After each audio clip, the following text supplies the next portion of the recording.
Indonesia Bangladeshi ট্যুরিস্টদের জন্য একটা অন্যতম জনপ্রিয় ট্যুরিস্ট ডেস্টিনেশন। এর আগে বাংলাদেশিরা ইন্দোনেশিয়াতে অনারেবল ভিসা নিয়ে যেতে পারত, কিন্তু ইন্দোনেশিয়ার ইমিগ্রেশন পলিসি চেঞ্জ হওয়ার কারণে বাংলাদেশ থেকে ভিসা অ্যাপ্লিকেশন করে স্টিকার ভিসা নিয়ে দেন হচ্ছে ইন্দোনেশিয়াতে যেতে হয়।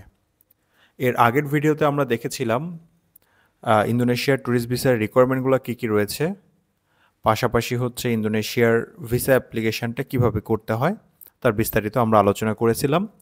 এবং আজকের ভিডিওতে আমরা আলোচনা করব এবং হচ্ছে আপনাদেরকে দেখাবো যে কিভাবে হচ্ছে আপনি ইন্দোনেশিয়ার যে ট্যুরিস্ট ভিসা অ্যাপ্লিকেশন ফর্মটা রয়েছে সেই ফর্মটা আপনি ফিল আপ করতে পারেন। পাশাপাশি আজকের ভিডিওতে আমি আপনাদেরকে গুরুত্বপূর্ণ কিছু ডকুমেন্টসের ব্যাপারে বিস্তারিত একটু আলোচনা দেওয়ার চেষ্টা করব। আশা করি আজকের ভিডিওটা আপনারা পুরোপুরি দেখলে ইন্দোনেশিয়ার ট্যুরিস্ট ভিসা অ্যাপ্লিকেশনের ফর্মটা ফিল আপ করতে আপনাদের কোনো কনফিউশন থাকবে না। পাশাপাশি আপনারা যে গুরুত্বপূর্ণ ডকুমেন্টসগুলো রয়েছে সেগুলো আপনারা নির্ভুলভাবে এবং অ্যাকুরেটভাবে ফিল আপ করতে পারবেন। এতে করে আপনার ভিসা পাওয়ার সম্ভাবনা অনেকাংশেই বেড়ে যাবে। সুতরাং ভিডিওটা স্কিপ না করে সম্পূর্ণ দেখতে থাকুন।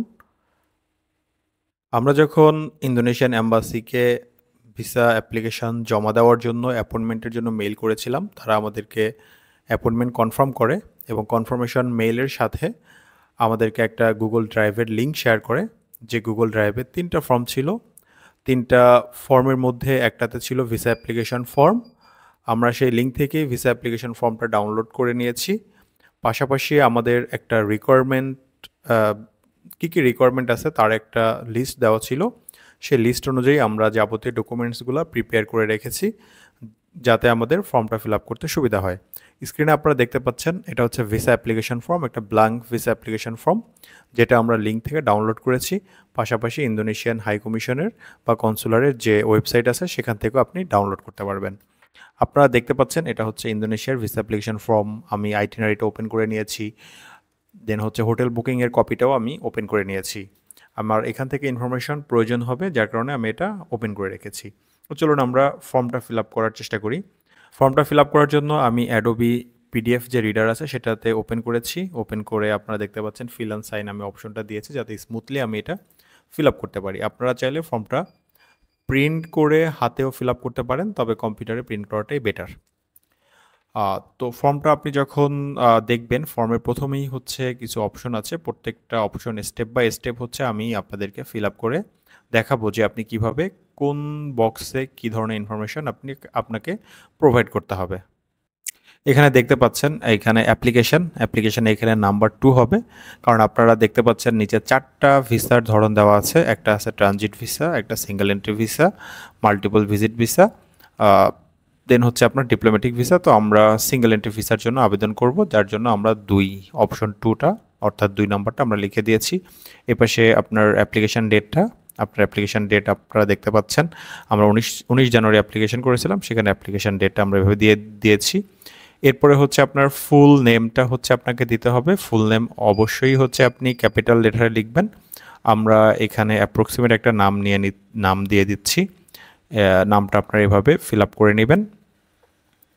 এরপরে হচ্ছে ডান পাশে দেখতে পাচ্ছেন মেল অথবা ফিমেল একটা বক্স আছে। মেল যদি হয় তাহলে এটা আপনাকে বক্সে লিখতে হবে এল, আর যদি আপনি ফিমেল অ্যাপ্লিক্যান্ট হয়ে থাকেন তাহলে পি লিখতে হবে। আমাদের অ্যাপ্লিক্যান্ট হচ্ছে মেল, যার কারণে আমরা এল লিখলাম। প্লেস অফ বার্থ আপনার পাসপোর্ট অনুযায়ী আপনার প্লেস অফ বার্থটা দিয়ে দিবেন। আমাদের প্লেস অফ বার্থ ঢাকাতে আমরা দিয়ে দিয়েছি। আর ডেট অফ বার্থটা আমরা দিয়ে দিচ্ছি আপনার পাসপোর্ট অনুযায়ী আপনি ডেট অফ বার্থ দিয়ে দিবেন। পরবর্তীতে আসি আপনার ন্যাশনালিটি। আমরা বাই সিটিজেন বাংলাদেশি ন্যাশনালিটি, তাই এটা আমরা বাংলাদেশে লিখব। আপনার ফর্মটা চেষ্টা করবেন পুরাটাই হচ্ছে ক্যাপিটাল লেটারে ফিল আপ করার জন্য, আমরাও সেটাই করেছি এবং হচ্ছে আপনারা জানেন আমরা ভিসা অলরেডি পেয়েছি। এর পরবর্তীতে আছে আপনার ট্রাভেল ডকুমেন্ট নাম্বার অর্থাৎ আপনার পাসপোর্ট নাম্বার। আমরা এখানে একটা অ্যাপ্রক্সিমেট নাম্বার দিয়েছি, আপনার পাসপোর্টের নাম্বার অনুযায়ী আপনি দিয়ে দিবেন। দেন আছে ডেট অফ ইস্যু, আপনার পাসপোর্টে ইস্যু ডেটটা দিয়ে দিবেন। দেন হচ্ছে আপনার প্লেস অফ ইস্যু অর্থাৎ পাসপোর্টটা কোথায় ইস্যু হয়েছে। আমাদের পাসপোর্টটা ঢাকা থেকে ইস্যু হয়েছে, তাই আমরা ঢাকা দিচ্ছি। আপনার পাসপোর্ট যদি বিদেশি কোনো মিশন থেকে ইস্যু হয়ে থাকে সেটা আপনি দিবেন। পাশাপাশি আপনার এক্সপায়ারি ডেট, পাসপোর্টের যে এক্সপায়ার ডেট আছে সেটা হচ্ছে আমরা এক্স্যাক্টলি পাসপোর্টে যে ডেট আছে সেটা দিয়ে দিচ্ছি। পাসপোর্টের ইনফরমেশনগুলো 100% নিখুঁতভাবে দিতে হবে। দেন পরের যে অপশনটা সেটা আপনি পাবেন পারপাস অফ ভিজিট। আমরা ট্যুরিস্ট পারপাসে যাব, তাই আমরা এখানে লিখে দিচ্ছি ট্যুরিজম। এর পরের বক্সে আপনারা দেখতে পাচ্ছেন অকুপেশন ইন বাংলাদেশ। আপনার যদি বিজনেস হয় তাহলে আপনি বিজনেস লিখবেন, যদি আপনার প্রাইভেট সার্ভিস করেন তাহলে প্রাইভেট সার্ভিস লিখবেন, গভর্নমেন্ট সার্ভিস হলে গভর্নমেন্ট সার্ভিস। আমরা প্রাইভেট সার্ভিস করি, যার কারণে প্রাইভেট সার্ভিস লিখে কমা দিয়ে আপনার প্রতিষ্ঠানের নাম লিখে দিবেন। আমরা এখানে আমাদের প্রতিষ্ঠানের নামটা লিখে দিচ্ছি। দেন হচ্ছে address of the office in Bangladesh, অর্থাৎ আপনি যে প্রতিষ্ঠানে জব করেন, আপনার যে প্রফেশন, সেটার অ্যাড্রেসটা আপনি এখানে মেনশন করবেন। আমরা আমাদের ডিটেইল অ্যাড্রেসটা আমরা এখানে দিয়ে দিচ্ছি, আপনারাও নির্ভুলভাবে আপনাদের অ্যাড্রেসটা দিবেন।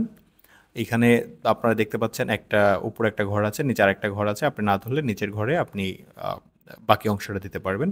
অনেকের অ্যাড্রেস অনেক বড় হয়, তারা একটু সংক্ষেপে ম্যান্ডেটরিগুলো দিবেন। দেন হচ্ছে আপনার ফোন নাম্বারটা দিবেন। ফোন নাম্বারটা অবশ্যই ভুল করা যাবে না, এটা অফিস ফোন নাম্বার, এখানে আপনার পার্সোনাল না, এটা অফিসিয়াল ফোন নাম্বারটা আমরা দিচ্ছি। দেন যে অপশনটা আছে সেটা হচ্ছে অ্যাড্রেস ইন ইন্দোনেশিয়া। আপনারা যে হোটেল বুকিংটা করেছেন, আমরা যে হোটেল বুকিং করেছি সেই অ্যাড্রেসটা আমরা দিয়ে দিব। আপনি ইন্দোনেশিয়াতে গিয়ে যে অ্যাড্রেসে থাকবেন সেই হোটেল অ্যাড্রেসটা আপনারা এখানে মেনশন করে দিবেন।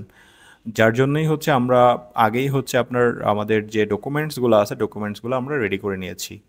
পাশাপাশি আপনার যে হোটেলের ফোন নাম্বারটা দিয়ে দিবেন।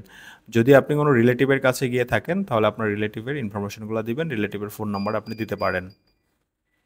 পরবর্তীতে আছে আপনার address of residence in Bangladesh, এটা আপনার পাসপোর্টে যে রেসিডেন্স অ্যাড্রেসটা আছে সেই অ্যাড্রেস অনুযায়ী আপনি আপনার অ্যাড্রেসটা ফিল আপ করে নেবেন। এইটা হচ্ছে আপনার ব্যক্তিগত ইনফরমেশন, অবশ্যই 100% অ্যাকুরেটলি আপনারা দেওয়ার চেষ্টা করবেন, কোনো প্রকার ভুল যেন না হয়। এখানে আপনার প্রথমে উপরে একটা ঘর আছে, পুরোটাতে কাভার না করলে নিচে আর একটা অপশন আছে, সেখানে আপনারা লিখে দিতে পারেন। আমরা একটু যেহেতু ডান পাশে ধরতে ছিল না, যার কারণে ঢাকাটা নিচে লিখেছি। এরপরে আপনার ফোন নাম্বারটা আমরা আমাদের ফোন নাম্বারটা এখানে দিয়ে দিচ্ছি। আপনার ফোন নাম্বারটা নির্ভুলভাবে দিবেন যাতে অ্যাম্বাসি থেকে কোনো যোগাযোগ করার প্রয়োজন হলে যোগাযোগ করতে পারে।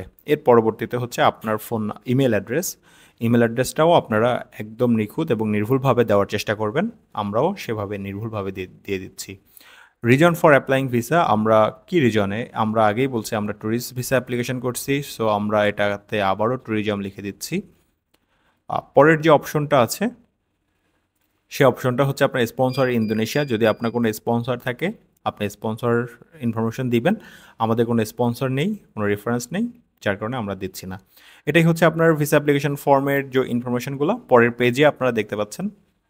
এখানে আপনার ছবি অ্যাটাচড করার জায়গা আছে, তার ডান পাশেই হচ্ছে আপনার অ্যাপ্লিক্যান্টের সিগনেচারের জায়গাটা আছে। এই পুরো ফর্মটা আপনার ফিল আপ করার পরে প্রিন্ট করবেন, প্রিন্ট করে ওখানে আপনি হাতে সিগনেচার দিয়ে দেবেন, সিগনেচার অফ অ্যাপ্লিক্যান্ট যেখানে আছে সেখানে।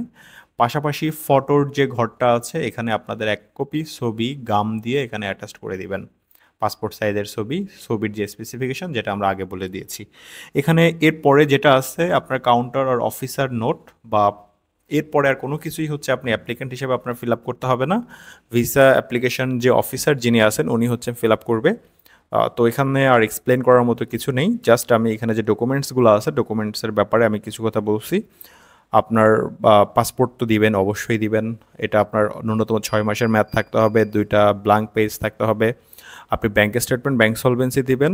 এটার পাশাপাশি অবশ্যই ব্যাংকের যে চেক আছে চেকের একটা কালার ফটোকপি দিতে হবে, এটা আপনাকে মাথায় রাখতে হবে। আপনাকে একটা ফ্লাইট রিটার্ন টিকিটের বুকিং কপি দিতে হবে। আপনারা দেখতেই পাইছেন যে আমরা হচ্ছে একটা বুকিং কপি করে রেখেছি, হোটেল রিজার্ভেশনটাও দিবেন। আপনার যে কদিন ট্রাভেল প্ল্যান সেই ট্রাভেল প্ল্যান অনুযায়ী দিবেন।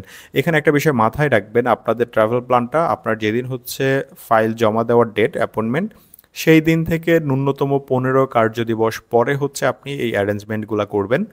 আদারওয়াইজ হচ্ছে আপনাকে ভিসা অ্যাপ্লিকেশন যে অফিসার যিনি আছেন ভিসা অফিসার উনি আপনাকে ফিরাই দেবে, আপনার ডকুমেন্টগুলো রিভাইজ করে নেওয়ার জন্য বলবে। সুতরাং আপনি এই জিনিসটা মাথায় রাখবেন, আপনার ট্রাভেল অ্যারেঞ্জমেন্টের যে ডেটগুলো দিবেন ডেটগুলো যেন অবশ্যই হচ্ছে আপনার 15 কার্যদিবস পরে হয়। এরপর স্পন্সর লেটার, ইনভিটেশন লেটার যদি আপনাদের থাকে দিয়ে দিবেন, ফটো দিয়ে দিবেন, যেটা অবশ্যই হোয়াইট ব্যাকগ্রাউন্ড হতে হবে। এবার আসি একটা ইম্পর্টেন্ট বিষয়ে আলোচনা করার জন্য, ট্রাভেল ইন্স্যুরেন্স বাংলাদেশে যে হচ্ছে আপনার বিভিন্ন দেশের যে হাই কমিশনগুলো আছে, অ্যাম্বাসিগুলো আছে, ওদের অথরাইজড কিছু ট্রাভেল এজেন্সি আছে, তাদের কাছ থেকে আপনি ট্রাভেল ইন্স্যুরেন্সটা নিয়ে নেবেন। ট্রাভেল ইন্স্যুরেন্স নেওয়ার ক্ষেত্রে আপনি যে ট্রাভেল ডেটটা দিচ্ছেন মাথায় রাখবেন, আপনি যে ট্রাভেল ডেট দিচ্ছেন রিটার্ন এয়ার টিকিটে হোটেল বুকিংয়ে আপনার ট্রাভেল ইন্স্যুরেন্সের কাভারেজ যেন 100% কাভার করে আপনার ট্রাভেল প্ল্যানটা। যদি কোনো কারণে আপনার ট্রাভেল প্ল্যানটা কাভার না করে তাহলে কিন্তু আপনার ইন্স্যুরেন্সটা ভ্যালিড হবে না। সুতরাং ইন্স্যুরেন্স করার জন্য আপনার যদি ট্রাভেল প্ল্যান থাকে, ফর এক্সাম্পল আপনি মে মাসের 5 থেকে 10 তারিখ আপনি ট্রাভেল করতে চাচ্ছেন, আপনার ইন্স্যুরেন্স কাভারেজের যে ডিউরেশনটা আছে অবশ্যই হচ্ছে এই 5 থেকে 10 তারিখ 100% ওই কাভারেজের ভিতরেই হতে হবে। যদি কোনো কারণে একদিন কাভারেজ না থাকে দেন হচ্ছে আপনার ইন্স্যুরেন্সটা ভ্যালিড হবে না, আপনাকে পুনরায় আবার ইন্স্যুরেন্স করতে হবে বা আপনার ভিসা অ্যাপ্লিকেশনটা জমা হলেও ভিসা রিজেকশন করে দেওয়ার সম্ভাবনা রয়েছে।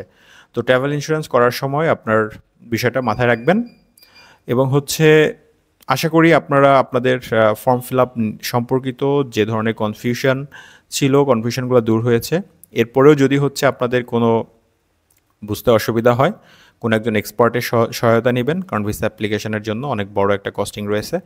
সামান্য একটা ভুলের কারণে আপনার ভিসাটা রিজেক্ট হতে পারে, সেক্ষেত্রে দেখা যাবে আপনার অনেকগুলো টাকা নষ্ট হচ্ছে। ধন্যবাদ সবাইকে, ভালো থাকবেন। আসসালামু আলাইকুম।